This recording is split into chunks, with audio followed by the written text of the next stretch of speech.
Hello fight fans, Anthony with Bleacher Bums Gaming, and this is a requested fight, an opportunity for Joe Frazier, hopefully third time is a charm, a rematch against George Foreman. And in real life, Foreman took care of Frazier quickly both times, the first time via second round stoppage and the second time via a fifth round TKO.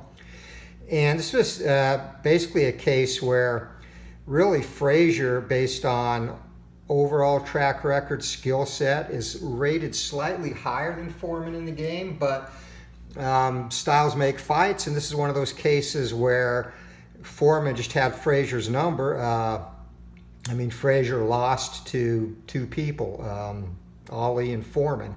So that's really not really anything to be ashamed of, but you know, Foreman is one of those. Frazier, of course, beat Ali once as well, but Foreman is one of those fighters that was just Big Joe's or Smokin Joe's Achilles heel. He got the better of him, was able to keep him outside and stop the relentless Frazier's inside attack and stay away from that vaunted left hook of Frazier, and it resulted in 2 stoppage wins for Big George. So before we get to the action, traits. George Foreman has the Iceman trait, one-shot power, +1 to opponent's chin KO rating, which puts Joe Frazier from a 2 to a 3. And Frazier, he has the Mauler trait, subtract 5 from opponent's stamina to start the fight. So that reduces George's stamina from 55, which is already poor, to 50. So the key to this, as it would have been in real life had Frazier gotten to that point, is for Frazier to get Foreman into deep water, tire him out, and go for a decision win or late stoppage. Meanwhile, Foreman is going to try and press Frazier early and repeat what he did twice in real life, and that's get him out of there before he has a chance to get fatigued in the 6th, 7th rounds and on. So let's get straight to the action. Foreman in the red corner, Frazier in the blue, and the fighters are set. Okay, and the bell rings, and here we go. So starting the fight, and this is going to be an exchange from the outside, both fighters with 2 stars on their ring general check. So Foreman's going to go first, and 82 from the outside. That is going to be a miss. Would have been a potential knockdown. And Frazier's going to get in there, and 12, and that will also be a potential knockdown. And 12 from the outside, that's going to be blistering two-handed assault, 4 punches landed. I should actually set Foreman's back there. So Foreman with the chin check, and 3 or less, he's down. 20, he shakes that off, keeps coming. So on to segment 2 of the round. So fireworks early. Big George misses with a wild right hand. Frazier counters and shakes him up a little bit. So outside to outside, both fighters with no stars in either of those categories. So they're going to go toe-to-toe again. Frazier goes first this time as the winner of the round. And 0-2 from the outside. Pummels the head and body. 5 punches landed. That puts him up to 9 already in the round. Foreman going to take his shot. And Foreman, wow, they are rolling, throwing bombs. And that's going to be a furious onslaught. 5 punches landed and a knockdown chance for Foreman. And 2 or less, and Frazier goes down. Frazier does not go down into segment 3. So they're both throwing bombs early. It's going to be inside 2 stars for Frazier, outside 2 stars for Foreman. They're going to still go toe-to-toe. And Frazier will maintain momentum as they were tied that last round, but Frazier had the momentum. So that is going to be a miss, and Foreman steps up in the pocket, and 77, he's going to miss as well. On to segment 4. Joe Frazier still with momentum. And it's going to be inside 2 stars. Foreman now on the offense. He has momentum. Frazier will make a defensive action. 92, and that is going to be a clinch, so no further action in this segment. On to segment number 5. And this is going to be another toe-to-toe exchange, this time from the inside, and Foreman with momentum goes first. 37 on the inside, that's going to be a jab and a cross, getting home 2 punches landed, and that is going to be another knockdown chance for Big George. We will come back to that. Frazier for his shots, and Frazier from the inside, a blistering two-handed assault, 4 punches landed. So 13 for Frazier. He's got to make the chin check now for the knockdown. And again, 2 or less, he's going to hit the deck. And Frazier's down. Frazier is down. And 4. He just beats the count. So remember, the adjusted chin KO is a 3. So next segment, this is going to be all Big George Foreman.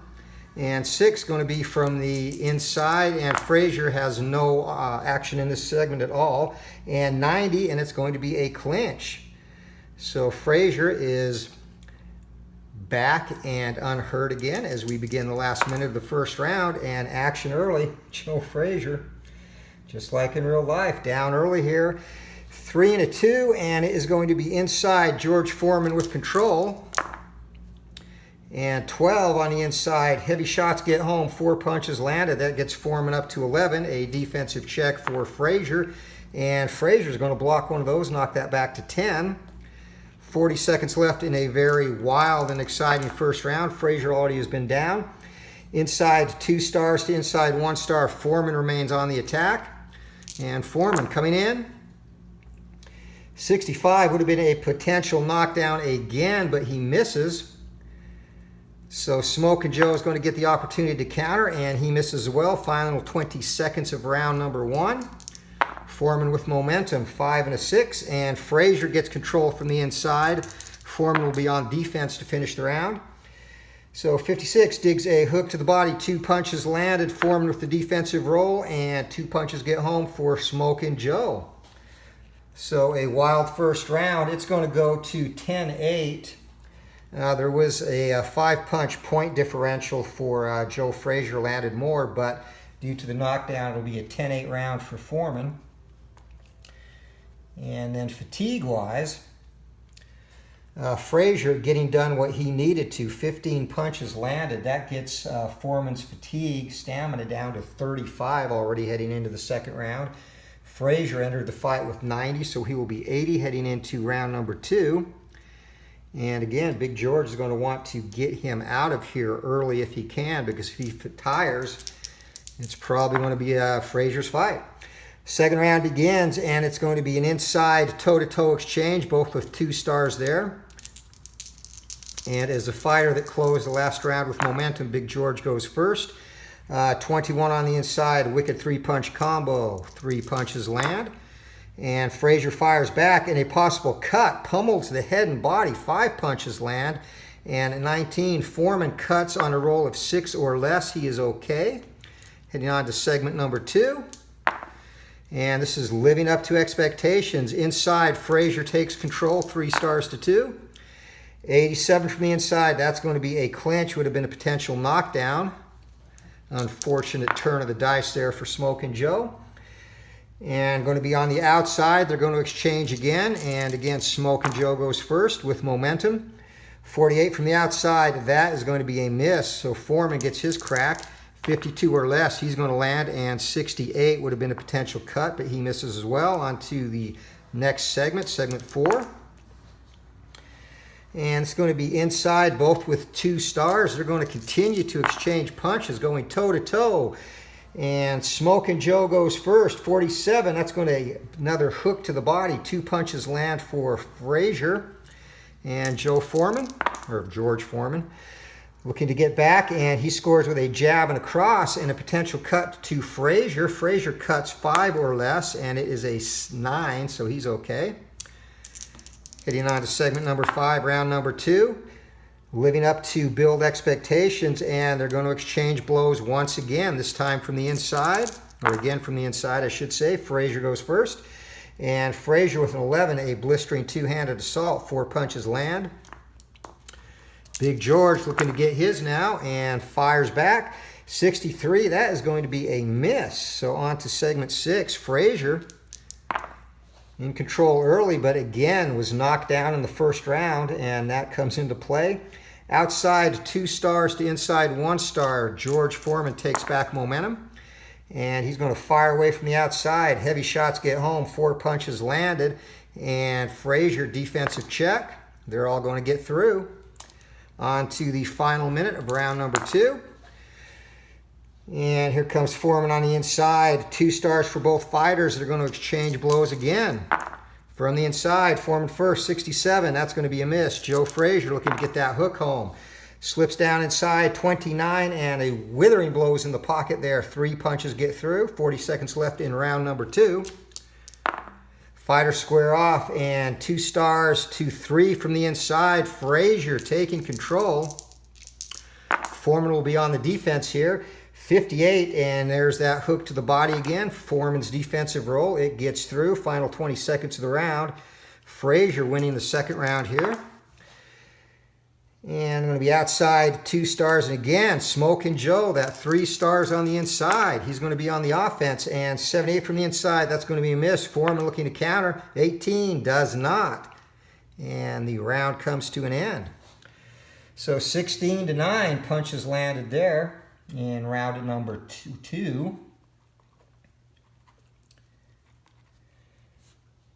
So a 7-punch point differential, and even more important, George Foreman's stamina now goes down to 19. Frazier is still all kinds of good at 71 heading into round number 3. We'll do the judges' scorekeeping for this one. And again, the 7-point punch differential, 1 to 15 goes to Frazier, 16 to 20 to Foreman.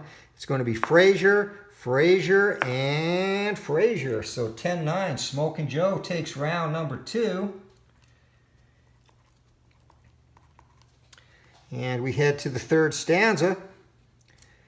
Frazier's going to start the round with momentum, and here we go, bell sounds. 4-2, and it's going to be outside. Foreman with control, 2 stars to 0.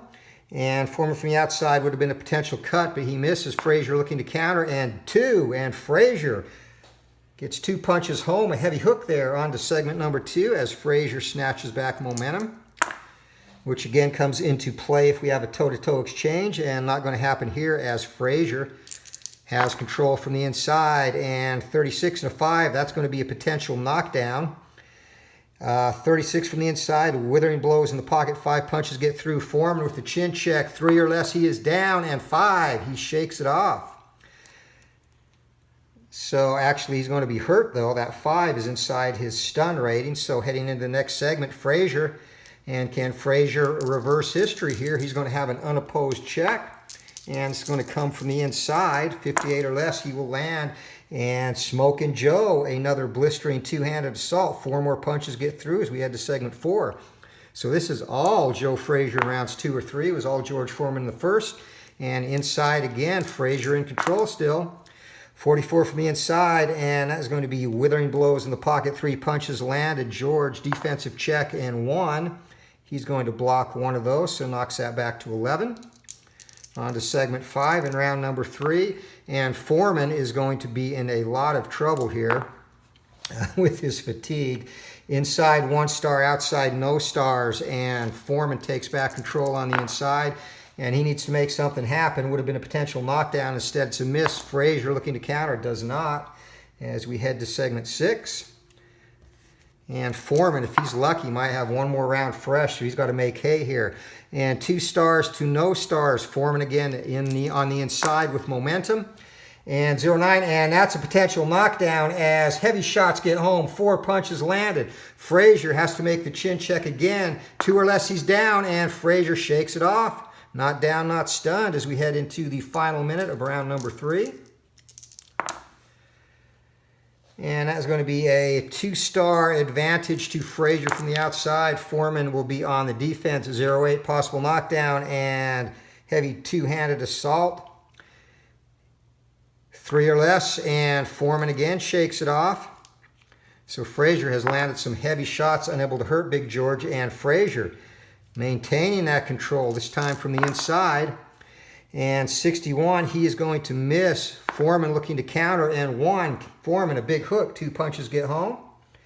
Final 20 seconds of round number 3, and Foreman is going to be gassed after the next round. 5-2 inside, 1 star to no stars for Frazier. Foreman from the inside. Here we go. 25. Yeah. What the heck? It's going to be a potential knockdown. 29, sorry. That's going to be a wicked 3-punch combo. So Frazier again has to make the chin check here at the end of round number 3, and he is okay. And that is going to be 16 punches or 15 punches to 9. So Frazier again had the better of that round. Foreman's stamina heading into round number 4 is down to 4. Frazier is still fine at 61 or 62. So 6-point punch differential, again, 1 to 15 is going to go to Frazier. And all 3 judges go Smokin Joe again. So this fight as even. And Smokin Joe, that mauler trait is definitely making a huge difference in this fight, as George Foreman needs to land a big shot here, and it's not going to come here as we start round 4. It's going to be Frazier from the inside, and again a potential knockdown. 0-2. Pummels the head and body for 5 punches landed. Big George making the save. He again shakes it off, so absorbing the best that Frazier has to offer. And they're going to exchange blows from the inside. Frazier goes first. Smokin Joe, 72 from the inside. That's going to be a miss. Foreman needs to get some punches home, and 30 from the inside. That's going to be a wicked 3-punch combo onto segment 3 of the 4th round. And things looking good for Frazier at this point. And again, Frazier rolling that 6. He takes control from the inside, and again going to fail in that. Going to be a clinch onto segment 4. No further action. 2 and a 4 outside. Both fighters with 2 stars. They're going to exchange punches from the outside. Going first is Smokin Joe. And 0-3 pummels the head and body. He's up to 10 now. Punches landed in the round. Foreman will be tired beginning in the next round as he misses his toe-to-toe exchange. So on to segment 5. And again, we'll stop here. Optional rule, you can enforce fatigue penalties at the time the fighter becomes fatigued, which has long ago what happened really in the first series of punches Frazier landed. Or you can start it at the beginning of the next round, which is the method that I use. So here we go. Inside 2 stars, 2 outside, 2 stars. They're going to exchange blows again. And again, Frazier goes first. He has momentum. 42 digs a hook to the body. 2 punches land. Big George Foreman looking to get his home. And 6 going to have another potential knockdown. 18 heavy shots get home. 4 punches land. And Smokin Joe with the chin check, and he's down. Frazier is down again, 2nd time in the fight, and he needs a 4 or more to get up. Is it going to end? 2. It is over. It is over. So George Foreman, the end. That is odd, and it's going to be in segment number 5. 125 of round number 4. In a wild fight, had Frazier down twice and not able to beat the count. A 4th round stoppage in a fight that George Foreman looked to be in trouble as he was fatigued. And it's happened again. Styles make fights, and Big George has pulled that power shot out of his back pocket and used it to stop Smokin Joe Frazier. 1 minute and 25 seconds into round 4. So let's break this down. Frazier is not hard to, is hard to knock down. A 2 or less, 1 or 2, it takes to get him off his feet when you succeed on your power check. Now, granted, Big George 7 is as high as you can go in the game in terms of power, and very few fighters have that off the top of my head. In fact, I'll tell you, looking at the cards here, because they are all spread out, as I'm putting together game boxes as we speak. So these are the fighters in the game that have a power of 7. Obviously, George Foreman. Ernie Shavers has a power of 7. I know there might just be 3 fighters. Mike Tyson has a power of 7.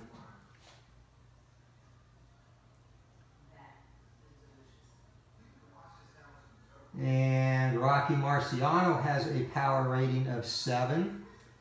And I do believe that is it. So a total of 4 fighters. I'm just double checking a couple more. Yeah, that's it. So four fighters out of 100 in the release of the game have a power rating of 7. And that came into play, obviously, as well as Foreman's Iceman trait. Now, the KO check, I mean, he would have been out even without that. It was a 2, and it was his 2 or less is his normal chin KO rating. But really, point being is this was kind of playing out as you would expect this fight to play out. Never got a chance to play out over the long haul in real life, where we would look to get Foreman, or Frazier would look to get Foreman fatigued, drag him into deep waters, and take him out late, which was would have been a very distinct possibility had he been able to wear Big George down. He was doing that in this fight, survived a first round knockdown, came back really easily, took rounds 2 and 3 working inside, and again he rolled a lot of 6s. He has that 3-star inside trait on a roll of 6 on his ring general check, so used that to his advantage. And even in the 4th round, you can see here 12 punches to 7. He was in control at the time of the stoppage, and that big right hand from Foreman got through, dropped him again, and this time he was not able to regain his feet. So in real life, Foreman stopped him in the 2nd and in the 5th, and in Glory Days boxing, Foreman stops him in the 4th. So take that for what it's worth, I guess, but fight is over. Big George Foreman pulls out the Hail Mary KO. If we had gone to the 5th round, Foreman would have been fatigued. His power would have dropped to a 4. His chin against a knockdown would have gone up to 6, and his chin KO check, which is a 1 normally, would have gone up to 4. And you saw that play out in his career, where he could be worn down and stopped late. Ollie did it in Manila. Jimmy Young, of all people, dropped him in their fight and had him out on his feet, basically. And then Young would have stopped him if Young had a little bit more power. Young was not a heavy hitter at all. So that's where it was headed for Big George had he not taken him out here in the 4th round. And again, he was able to do so. Frazier had very good punch accuracy. He landed double digits in every single round, 15 in the 1st, 16 in the 2nd, 15 in the 3rd, and 12 here halfway through the 4th, whereas Foreman landed 10 in the 1st, but was in single digits in the 2nd, 3rd, and single digits here in the 4th at the time of stoppage. So all it takes is that one big shot, though, a puncher's chance, and Big George took the most of, made the most of his opportunity. So there you have it, by request, the trilogy, Joe's final chance for redemption in this series with Big George, and he was not able to get it done. A 4th round knockout for George Foreman. So that's it. And again, Glory Days Boxing, available beginning Monday, May 13th at SidelineStrategy.com. The makers of Payoff Pitch. Joe Bryan does an excellent job with that game. Also has a basketball game there as well. So I've said it before, but just very happy to be working with Joe Bryan, one of the good guys in the business. And this is what I'm starting to do now, is get the game packaged and ready to ship. And I want to really thank all the support and compliments we've received out in the community. A lot of positive feedback, and it's humbling and, again, very much appreciated. I printed, my original print run was only for 20 games, and at this point, it's looking like those are going to go pretty quick. So next week, in advance of the release, I'm going to put in an order for another 40 complete print packages. I've got dice and boxes and chips and all that stuff. I have enough already for 100 complete games for that. I've just been doing the card sets in increments. I was going to do them in increments to 20. Second one will be in obviously 40, but I used also the chips. You can also keep score on the score sheet. One thing that I guess I would have done different at this point was maybe got some smaller chips. They do okay keeping score because you can kind of center them. You can see here, though, when you're timekeeping, there's a chance for them to kind of come into contact with each other. But again, as the round moves on and as punches accrue, it shouldn't be a problem at all. And again, you can keep them centered to kind of know where you're at. But, you know, live and learn. This has been a very enlightening process developing this game. And if we do get through 100 copies, the parts, the components I order beyond that will definitely be something smaller for the tracking here. But, you know, like I said, you can also keep track of time on the score sheet. There's a timer here, 9 segments per round, and how you would keep track of time and scoring. Fighter in the red corner, if he landed 3 blows in this segment, put a 3 slash, and then however many the fighter in the blue corner landed. So there are alternatives to keeping score or track of punches landed in time outside of the game board too. You can just use that for a reference piece if you like. But that's going to be it. So once again, thanks for watching. Thanks for the support, and look forward to getting this out there and getting some feedback. And you know, one thing that I really want to try and do as this game evolves is be very, very cognizant of feedback. Already, even in pre-release, a couple of suggestions. ID Jester, and that's the name of his channel, does a lot of great stuff. Computer payoff pitch baseball, doing, computer inside pitch baseball, doing some cards and dice payoff pitch. And again, shout out to Joe Bryan. Has fallen in love with that game and is featuring that on his channel now. But he was one based on feedback in a very early video of Glory Days Boxing. Got me thinking when he asked, you know, why did it always have to be the highest rated fighter that went first in the when it was a toe-to-toe exchange? And my initial thought process there was it would make sense that the better fighter would be able to get off first, so to speak, or have the precedent if something like a potential knockdown or knockout for both fighters occurred during the same segment on a toe-to-toe exchange. But he got me thinking, and that's how we came up with the momentum system, where the fighter that scored the most punches or had momentum in the previous segment maintains that momentum on a toe-to-toe exchange in the next segment. So that opens up the possibility for the lesser of the two fighters to actually get his shots in first, so to speak, and inflict a knockdown. Because once there can only be one knockdown a segment unless you roll the very rare simultaneous knockdown chance on the event chart, which has never come up for me in testing, but it can happen. So, you know, and that's how it should be. There shouldn't be 2 knockdowns within 20 seconds. I mean, I'm sure it has happened in real life fights, but very rare. Usually it would only be 1 in a 20-second time span, because the fighter that got knocked down is generally just trying to hang on from that point on. So that's how the momentum system was implemented. And in the fighter list, which will be available on the Sideline Strategy website, the fighters, Ron Juckett, brought up a good point. I basically had just been going by the fighters with the most ring general stars here total, kind of using that as a de facto rating system. But you know, Ron Juckett brought up a very good point, and his channel's Retro Sports Network. Check that out as well. Does a daily baseball replay generally, as well as other things, including a recently completed New England Patriots challenge. But he, you know, Ron is not as, I guess, huge of a boxing fan as some of us.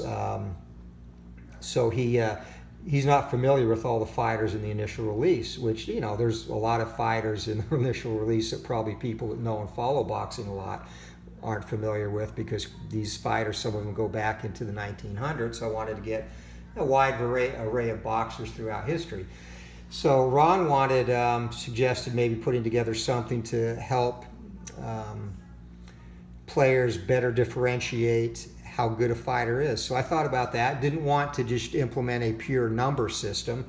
So what I did there is on the heavyweight fighters list, which won't be shipped with a game, but it will be available on the website for review when the game releases.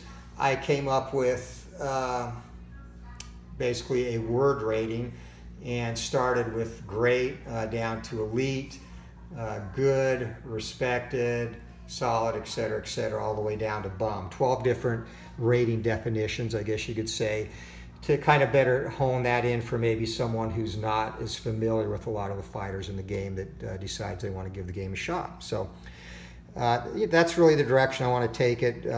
Definitely very, very open to feedback, and obviously the release version now is set, but as we go on into the future, things that can be implemented, and I talked about that in another video.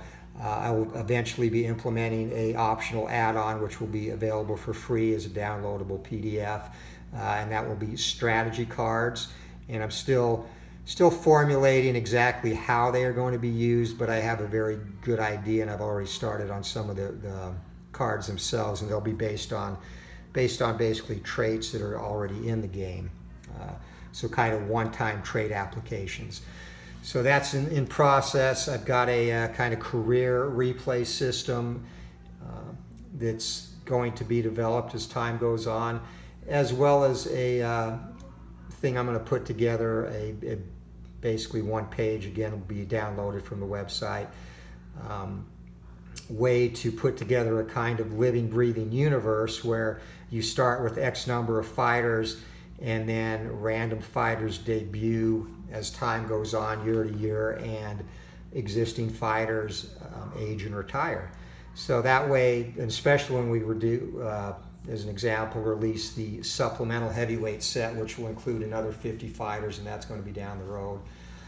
You can kind of have a living, breathing universe, if you would like, where it carries over, the course of several years, and you have fighters either debuting chronologically, and obviously there's not enough fighters here to do a year-by-year debut of fighters, but you could put all the fighters that debuted. You could start your universe, as an example, with all the fighters that began their career prior to 1920, and then after year one, add fighters that made their debut between 1920 or 1930, or just pick random fighters throughout time so that you get to create some fantasy matchups. Again, the game, there's endless possibilities there, all up to the user imagination, but I'll have an example of that as time goes on of how to create a universe, if you'd like, with random debuts and random aging, retirements, etc. So it kind of,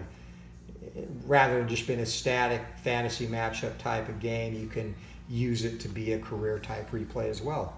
So I want to try and make it as flexible as possible there, which again is something that not all cards and dice games do. I mean, generally they're for baseball, for example, they're more geared to single season replays, and if you do replay a single baseball season, that's a huge undertaking, so you're probably not looking to progress year after year with the same players and whatnot. But this game, I think, gives you the flexibility to do things like that if you want to, use it any way you want. It's your game. So that's a little bit about things coming up in the future. So I'll sign off for now, and again, thanks for watching. Hope everyone has a great rest of your evening. I'm going to kick back for a while, get ready for Game of Thrones tonight. Should be an amazing episode. Looking forward to it. So until next time, keep rolling for that knockout, and take care, everyone.